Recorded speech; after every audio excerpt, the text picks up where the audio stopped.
생존 우선순위 서바이벌 프라이어리티 2026년 1월 15일자 진행하겠습니다.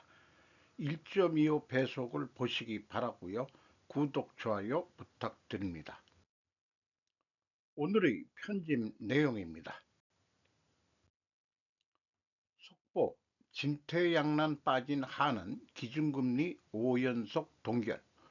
김신용, 유소연 두 기자가 조선일보에서 1월 15일 아침 9시 50분에 방금 속보로 나온 얘기입니다. 1월 금통위 기준금리 연 2.5%로 유지. 한국은행이 15일 금융통화위원회를 열고 기준금리를 연 2.5%로 동결하기로 했다. 한은은 지난해 5월 금리를 0.25포인트 내린 후 8개월째 같은 수준을 유지하고 있다. 금통위 기준으론 5연속 동결이다. 한은의 기준금리 동결 결정이 이어지면서 시장에선 한은의 추가금리 인하가 없을 가능성이 커졌다는 전망이 커지고 있다.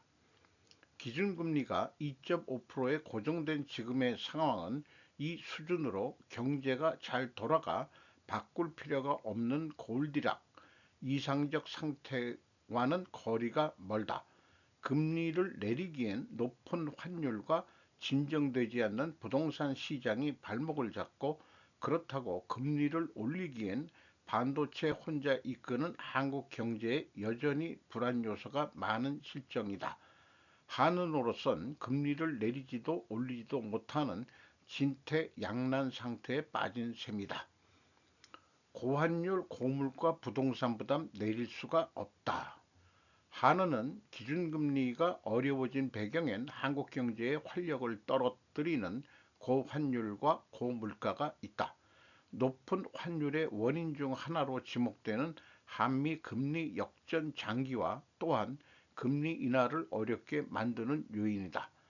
한국보다 안전한 미국의 금리가 더 높으면 자금이 미국으로 빠져나가며 원화 약세, 환율 상승이 심화할 위험이 커진다. 미국의 기준금리는 3.5에서 3.75%로 한국보다 1.25포인트가 높다. 고환율이 수입 물가를 끌어올리면서 안 그래도 높아진 물가가 더 오를 위험이 커졌다는 점도 부담이다. 정부의 강력한 대출 규제에도 꺾이지 않는 부동산 가격도 골칫거리다. 반도체 빼면 부진한 경제 올릴 수가 없다. 한국의 최근 한국의 수출이 늘며 지난해 경상수지가 사상 최대 흑자를 기록했지만 거의 대부분을 미국 AI 인공지능 산업 성장에 따른 반도체 호황이 이끌었다. 반도체 효과를 걷어내고 나면 석유화학, 철강, 건설 등 이른바 구경제 중엔 고전하는 업종이 적지 않다. 반도체는 올라가고 나머지는 내려가는 이른바 K자형 회복이다. 올해 경제 성장률이 지난해보다 좋아질 전망이라고 하지만 이 또한 안심할 수준은 아니다. 이 총재는 앞서 고환율이 수출 대기업의 수익을 늘리는 한편 원자재 수입이 많은 중소기업엔 큰 부담이 된다는 점도 K자형 회복을 우려하는 원인으로 지목했었다. 가계부채 규모가 세계 최대로 불어난 가운데 최근 대출 연체율이 올라가는 상황도 한은이 금리 인상 카드를 꺼내지 못하는 요인이다. 이자 부담이 늘면 안 그래도 부진한 소비가 더 식으며 경기를 끌어내릴 위험이 커진다. 지난해 3분기 한국의 가계대출은 약 1845조 원으로 이 중 53.1%가 기준금리 인상에 영향을 받는 변동금리 대출이다. 어, 이 달러 대비 원화 환율이 올라가다가 이 국민연금 개입에 의해 가지고 떨어뜨렸다가 어, 오래 견디지 못하고 다시 지금 올라가고 있는 중이죠.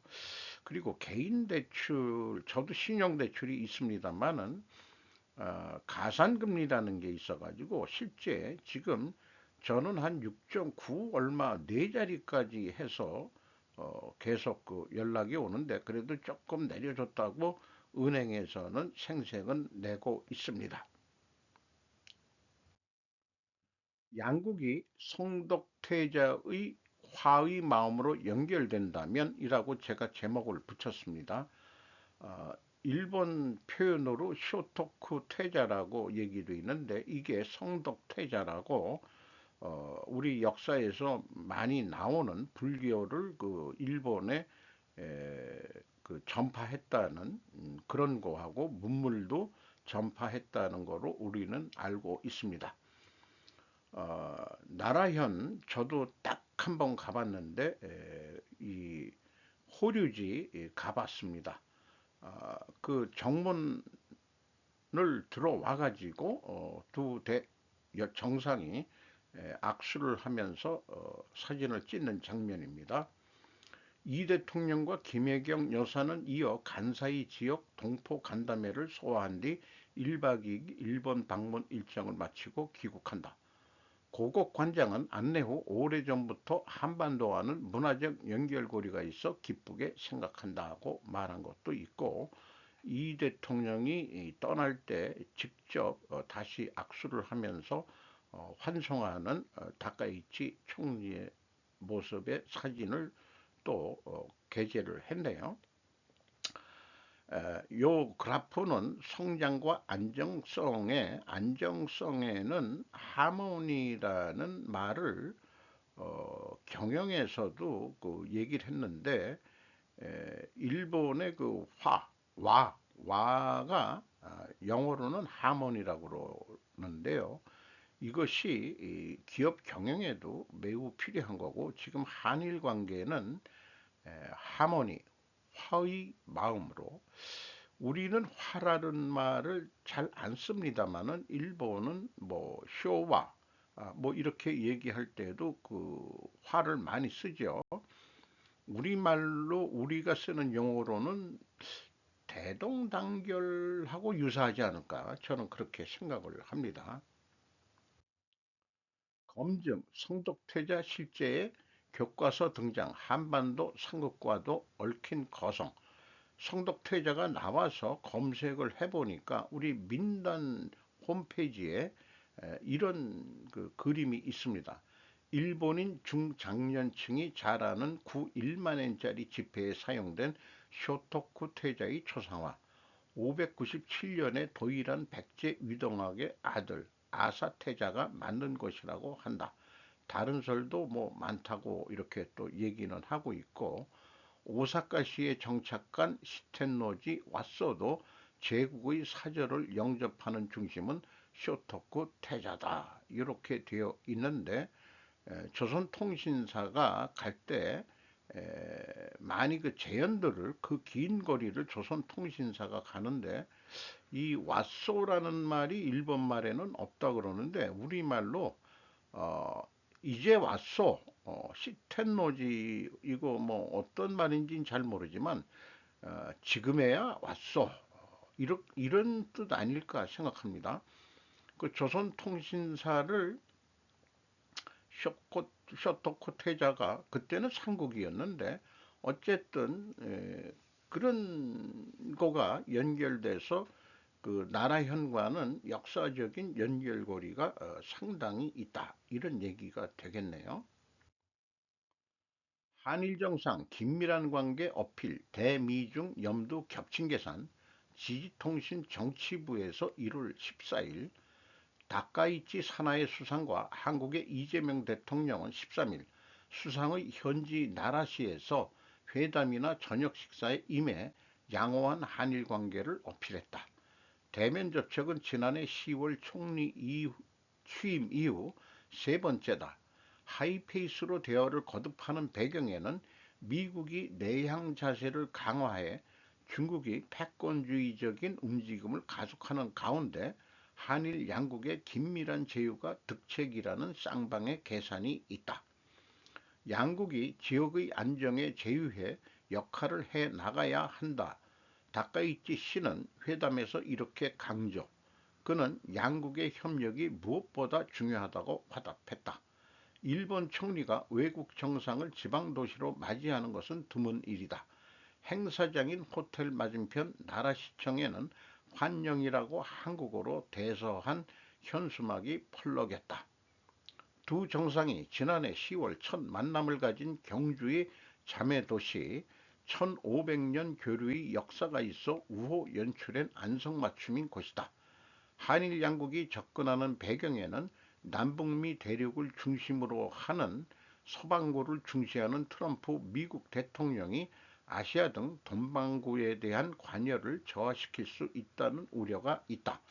장래적인 미국의 존재감 저하를 예상하듯 중국은 일본에 대한 경제적 압박을 강하게 해 대만에 군사적 압력을 가한다. 양 정상은 미일 한 3국의 전략적 제휴가 중요하다는 인식에 일치. 일본 외무성 간부는 미일 한의 틀은 미국을 이어붙이는 틀이라고 말했다. 트럼프는 경제성에 대한 아이디어를 위해 진보주의자들에게 눈을 돌립니다. 조나단 앨런 MBC 뉴스 1월 13일자입니다. 도널드 트럼프 대통령은 경제성에 대한 미국인들의 우려를 해결하고 공화당을 중간 선거에 배치하기 위한 새로운 의제를 발표하면서 예상치 못한 동맹국을 찾고 있습니다. 바로 진보주의자들입니다. 엘리자베스 워런은 부유한 기부자들과 너무 친밀한 자신의 정당을 칭찬하는 연설을 한 후 자신의 정당을 비난했습니다. 외래는 저는 그에게 경제성에 대한 동일한 메시지를 직접 전달했습니다. 저는 그에게 실제로 신용카드 요금을 위해 싸울 경우 의회가 신용카드 요금 상한제 법안을 통과시킬 수 있다고 말했습니다. 저는 또한 하원 공화당 의원들이 만장일치 지지로 상원을 통과하고 더 많은 주택을 건설하고 비용을 절감할 수 있는 초당적 주택 법안을 통과시키도록 촉구했습니다.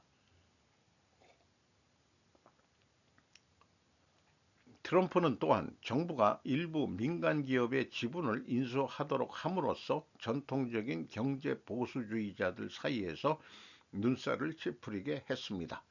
법무부가 중앙은행에 대한 조사를 시작하면서 자신의 요구를 따르지 않고 제롬 파월 연방준비제도 이사회 의장에게 금리 인하를 압박한 다른 사람들을 처벌하겠다고 위협했습니다. 트럼프 대통령의 첫 임기에는 백악관 입법 업무국장이자 당시 부통령 마이크 펜스의 비서실장이었던 마크 쇼트는 이것들은 제한된 정부, 자유시장 정책이 아니며 다음번에 민주당이 백악관에 입성하는 선례를 만들고 있습니다라고 말했습니다.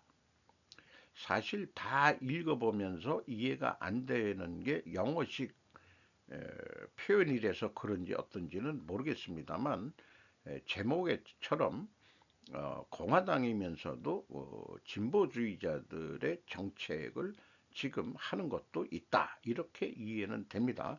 예를 들어서 정부가 기업의 지분을 갖는다는 거죠. 예를 들어서 우리나라 고려 아연이 테네시주에 재련소를 짓는데 전쟁부가 자본을 들어온다. 이런 얘기죠. 이것이 수정된 자본주의가 아니겠느냐. 이렇게도 생각을 해볼 수 있겠습니다. 작은 정부를 내세웠던 공화당이지만은 큰 정부로 향해 가는 것 같습니다. FRB는 실질적 민간은행이다. 정부를 상대로 이자 장사를 하니 금리를 내리라고 압박하는 트럼프 아닌가 요즘에 이렇게 생각을 합니다.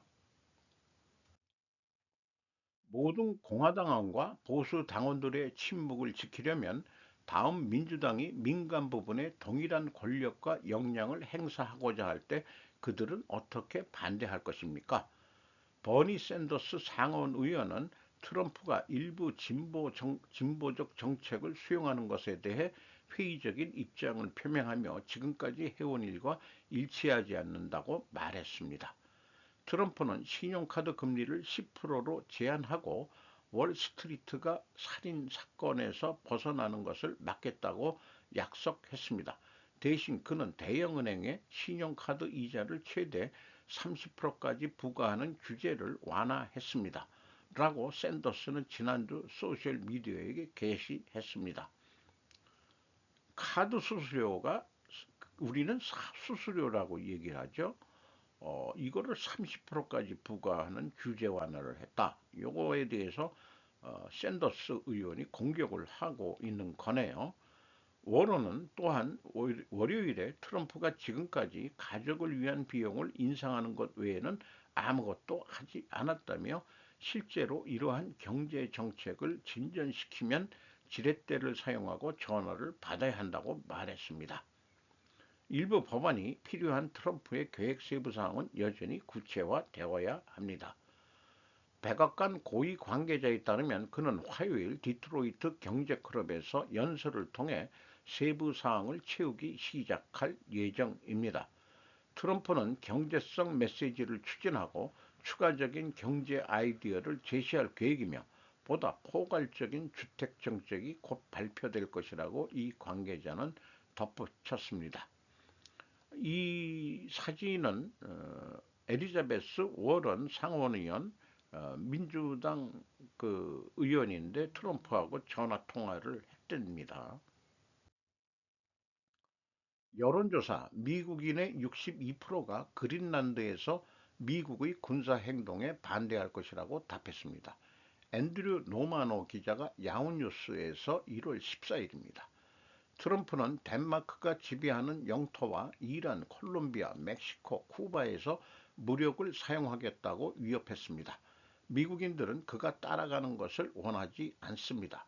미국이 베네수엘라 지도자 니콜라스 마두로를 체포하고 정부를 통제권을 장악한 이후 트럼프 대통령은 그린란드, 콜롬비아, 쿠바, 멕시코, 이란 등 다른 여러 국가와 지역에서도 무력을 사용하겠다고 위협했습니다. 미국 성인 1,709명을 대상으로 한 새로운 야후 유고부 설문조사는 미국인들은 미국의 각 지역에 대한 군사 개입에 큰 차이로 반대할 것이라고 답했습니다. 유럽 지도자들에 따르면 덴마크가 통제하는 영토에서의 군사 행동은 나토의 종말을 의미할 것이기 때문에 미국인들의 지지를 거의 얻지 못하고 있습니다. 군사 행동에 대한 반대가 50%의 문턱을 넘지 않는 유일한 나라는 이란입니다. 이란은 48%에 불과합니다. 결국 트럼프는 군사적으로는 아니더라도 외교적으로는 그린란드를 인수하려는 계획을 추진하고 있는 것으로 보입니다.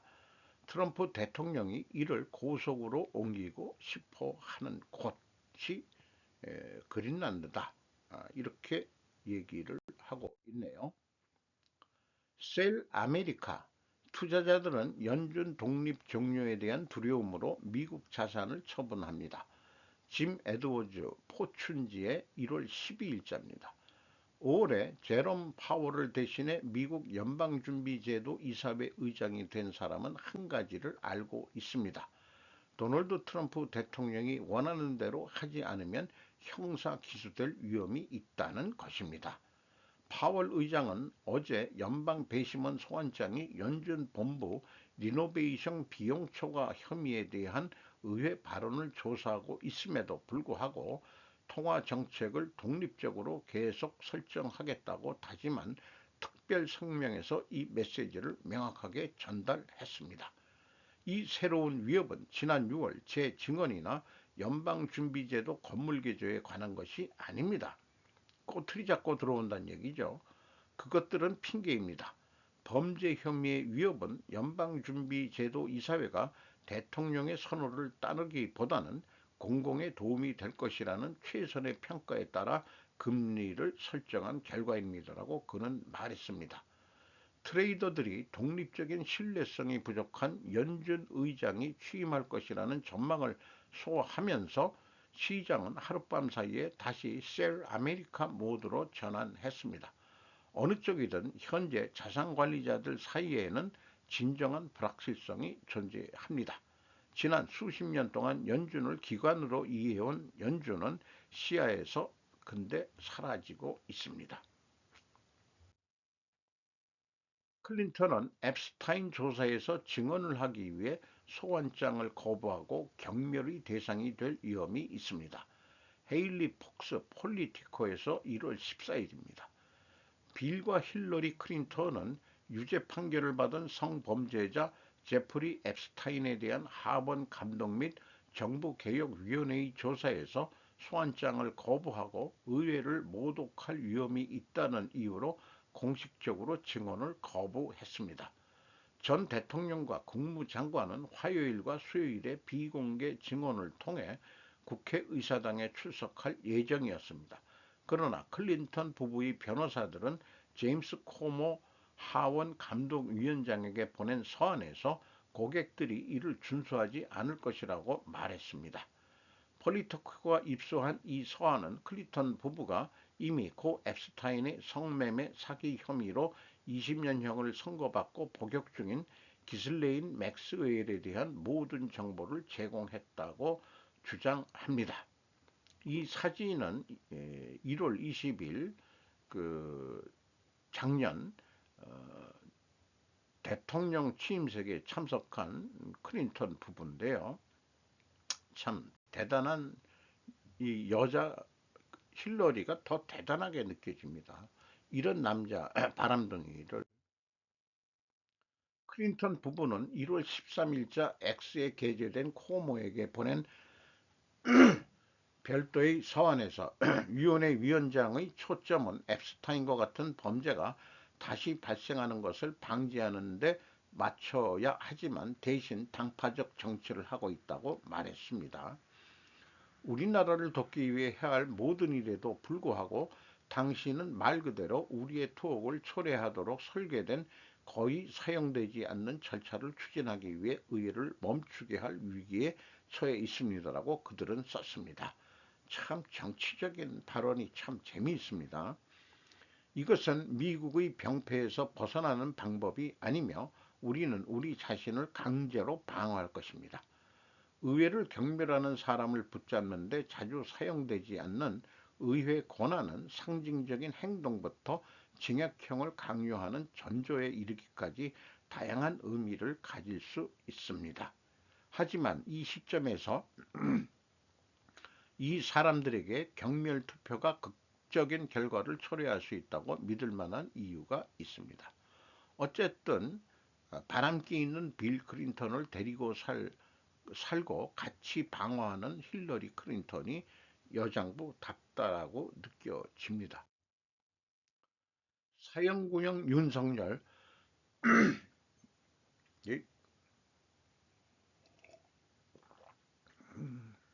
제 목소리 체력이라고 그럴까요? 자꾸 좀 나이가 먹으니까 자꾸 막히네요. 죄송합니다. 어, 목을 잘 관리해야 될 것 같습니다. 공소장, 망상과 소설, 김은경, 오유진, 조선일보 1월 14일입니다. 계엄, 망국적 폐악 견제해달라는 호소. 내란 우두머리 혐의로 기소된 윤석열 전 대통령은 14일 비상계엄은 주권자인 국민들에게 제발 국정에 관심을 가지고 망국적 폐악에 대해 감시 견제를 해달라는 호소였다. 윤 전 대통령은 2024년 계엄 선포 당시 국정 상황에 대해 반국가 세력과 연계한 거대 야당 민주당이 여론을 조작하고 국민과 정부 사이를 이간질하며 국정을 마비시켜 나라가 망국의 위기에 처하도록 했다며 대한민국 독립과 헌법 수호에 막중한 책임이 있는 대통령으로서 주권자인 국민을 깨우는 일 외에 다른 방법이 없었다고 했다. 저도 과거 26년간 수사와 공판을 담당했지만 이렇게 지휘체계도 없이 중구난방으로 여러 수사기관이 미친 듯이 달려들어 수사하는 것은 처음 본다며 무조건 내란이란 목표로 수사 아닌 조직과 왜곡을 해왔다고 했다. 26년간 검찰에서 일을 했다는데 4년만 더 해가지고 30년을 넘겼으면은 됐을 것 같은데, 지금의 처지가 안 됐을 것 같은데 말이죠. 대통령이 헌법에 따라 내린 비상계엄에서 계엄 사무를 맡았거나 지원 업무를 했다고 해서 내란에 가담했다고 얘기하는 것은 그야말로 망상이고 소설일 뿐이라고 했다. 윤 전 대통령은 내란죄 구성 요건인 국헌 물론 목적이나 폭동 사태도 없었다고 주장했다. 윤 전 대통령은 조지호 당시 경찰청장에게 월담하는 국회의원을 체포하라고 지시했다는 의혹에 대해 미친 사람이 아니고선 할 수 없는 지시라면서 체포 얘기가 자꾸 나오는데, 국회의원 체포가 누구네 집 동네 애 이름 얘기하듯이 쉽게 말할 수 있는 거냐고 했다. 여인현 국공 방첩사령관에게 이재명, 한동훈 등 주요 정치인 체포 구금을 지시했다는 혐의에 대해서는 한화의 전두환 전 대통령 중심의 군부 조직도 아니고 제가 뭘 믿고 택도 안 되는 에, 부탁을 하겠느냐고 했다. 중앙선거관리위원회 청사 등의 계엄군을 배치한 것에 대해선 그동안 가짜 투표 용지가 다량 발견됐고, 국가정보원 점검 결과 선관위는 국가기관이 갖춰야 할 보안 기준에 현격히 미달하다고 심각한 상황이 드러났다며, 자유민주주의 역사에서 선거관리는 투명성과 공정성이 담보되어야 하는데 선관위가 검증을 거부하고 있어 점검하도록 한 것이라고 했다. 그러면서 선거관리 시스템의 보안을 점검하려고 들어갔지만 시간과 준비 부족으로 서버 장비 사진만 찍고 나온 것이라고 했다. 이런 거를 보면서 이런 글을 작성해 봅니다. 보고 싶은 것만 보고 듣고 싶은 것만 듣는다.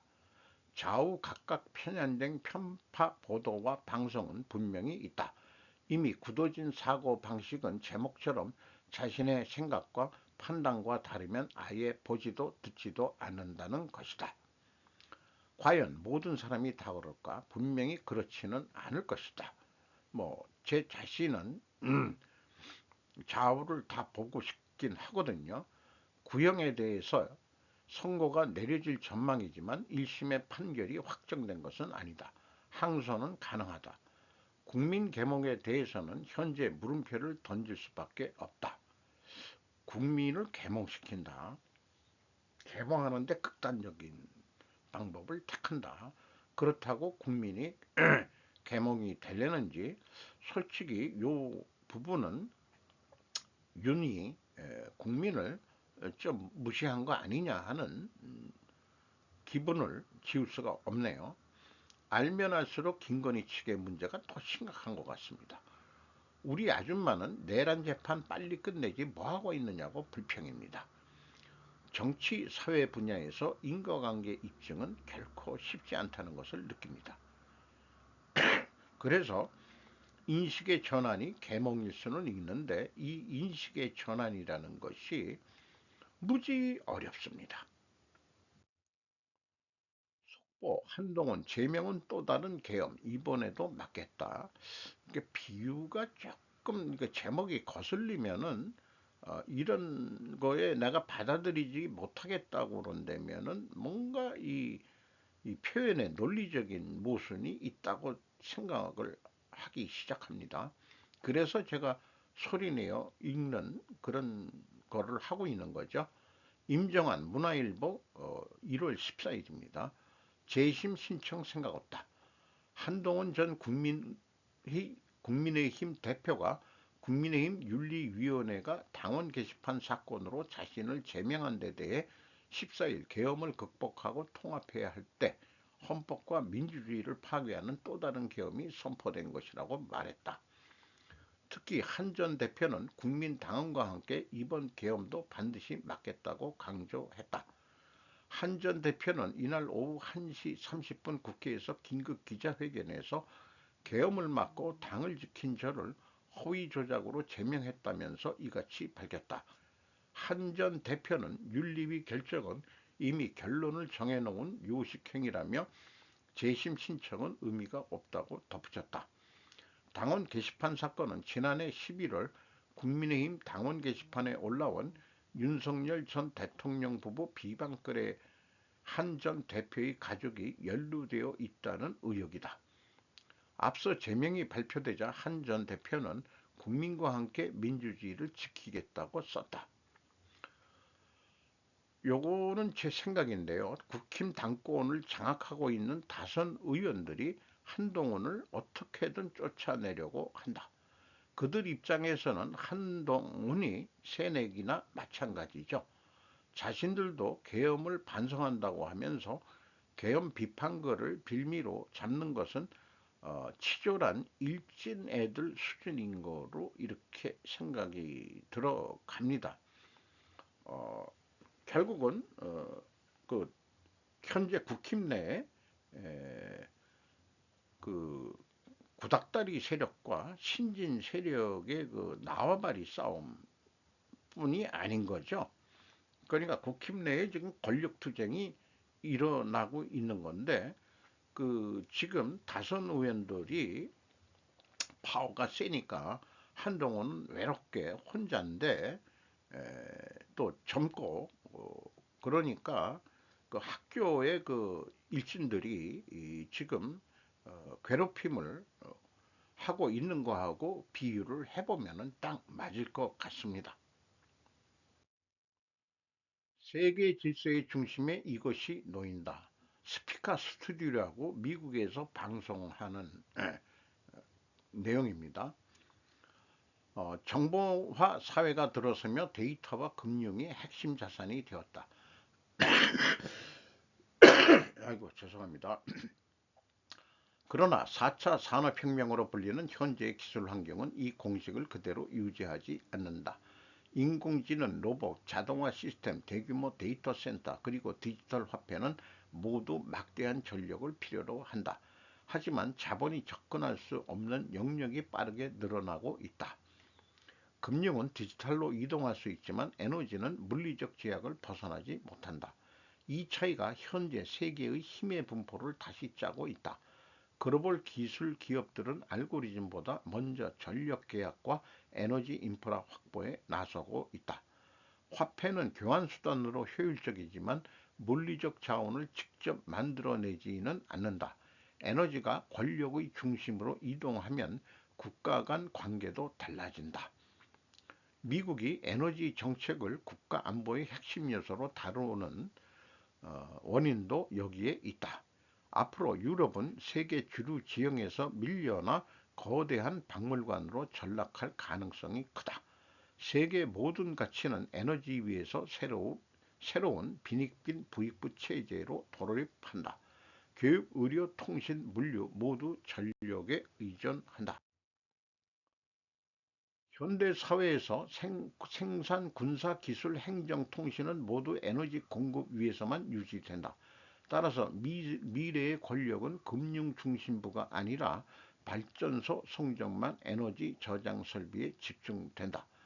에너지의 원천은 그 에너지를 가동할 수 하게 할 수 있는 자원과 안정적인 지정학적 공급망이다. 그래서 요 위에 제목으로 해결책은 원자력 SMR은 어느 때보다도 중요해진다라고 생각이 들어갑니다. 지금까지 논의된 것을 논리적으로 충분 조건 논리로 다시 작성을 해보면은 만약에 4차 산업혁명이 확대된다면 그러면 에너지 패권 3차 대전이 발생할 것이다. 왜냐하면 전력이 없으면 모든 게 불가능하기 때문이다. 이것이 근본 원인이라면은 필연적으로 존재할 다른 결과는 뭐겠느냐? 원자력 SMR이 비중이 높아진다. 우리나라가 이 길로 가야 되지 않겠나 생각합니다. 100% 원자력이 사실상 불가능하므로 2차 대전의 원인이 석유 패권으로 일어난 전쟁이었다면 3차 대전 역시 LNG가 새로 나왔죠. 석유 패권이 원인으로 발생할 것이다. 안보 동맹은 에너지 확보 동맹으로 그 성격이 달라질 것이다. 미국은 자국 우선주의로 가고 다자간 협약은 탈퇴하고 있다. 그럼에도 불구하고 한일이 미국과 동맹을 강화해서 에너지 루트를 확보해야만 하는 것이다. 아무리 휴머노이드 로봇이 인력을 대체할 것이라고 하지만 배터리 전력 저장 장치 ESS가 없이는 불가능한 일이다. 최근에 프레카토리아트로 어, 그 AI가 지배하는 피라미드 세상을 비유하는 것도 방송을 했습니다만은 그 로봇들이 돌아다니는 것도 배터리를 빼면은 끝이라는 얘기죠. 결국은 배터리를 빼버리면은 휴머노이드도 아무것도 아니다. 이런 생각이 들어가네요. 캐리족과 아슈케네지 유대인은 동족이라고 요거는 설명하는 것을 생략을 하겠습니다. 전번 방송에도 이미 첨부 자료로 소개를 한 적이 있는데 어쨌든 중앙아시아 카자흐스탄에 있는 카자르라는 나라를 세웠던 것이 유대인인데 현재 유대인의 구성 중 90% 이상이 아슈케나지 유대인이라고 합니다. 이것은 제가 참고적으로 비유를 들어가지고 왜 그 사람들이 유대교가 됐느냐 하는 것도 소개한 적이 있습니다.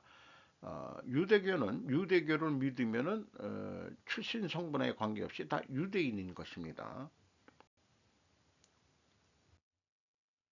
캐나다 총리 8년 만에 방중 경제협력 대미 의전 저감 도모 지지통신 외신부 1월 14일 카니 캐나다 총리가 14일 중국 방문을 시작했다. 캐나다 수상의 방중은 2017년 12월에 트리도 수상 이래 약 8년만 17일까지 머무는 동안 시진핑 국가주석과 리장 총리 등을 만나 무역과 에너지 분야 협력에 논의한다. 에너지 얘기가 나오네요. 캐나다의 중국은 미국에 이어 두 번째 무역 상대국, 캐나다를 51번째 주라고 유지 서방구에서 영향력 확대를 목표로 하는 트럼프 미 정권의 움직임을 배경으로 카니 씨는 중국과 제휴를 강하게 해 경제나 안전 보장 면에서 대미 의존의 저감을 도모할 방침이다. 카니 씨는 14일 X의 중국과의 실리적인 관계는 태평양 양안에서 큰 안전을 낳을 것이다라고 투고했다. 중국의 대미 수출 추이는 2025년에 마이너스 200%까지 내려갔다라고 표를 보이고 있습니다. 그리고 전체 수출에서 미국 점유율은 11.1%라고 합니다. 미 마이크로소프트 전기료 상승 억제 트럼프 의향 반영할까? 중국 무역 흑자 사상 최대 1조 달러 넘어 수출 5.5% 증가 2025년 미국은 줄이고 수출 다변화를 했다는 얘기입니다. 대이란 정부 간부와 협의하나 미 무력 행사 신중론도 트럼프 민중의 시위 계속 촉구. 자, 베네수엘라도 중국하고 짝짝꿍 하다가 당했는데 나토 우방국인 캐나다, 중국하고 친하게 되면은 알래스카 서쪽에 막혀 있죠. 북쪽 그린란드 입수를 하죠. 남쪽은 미국이 있죠. 빠져나갈 때는 동쪽분이 없는데 동쪽 나와바리는 카리비안 해적이 확대를 해가지고 캐나다가 아마 고립이 될 것 같고요. 51번째 주가 언제 될지는 몰라도 분명히 되긴 될 것 같은 느낌 같은 느낌이 오네요. 오늘도 좋은 하루 되시기 바랍니다.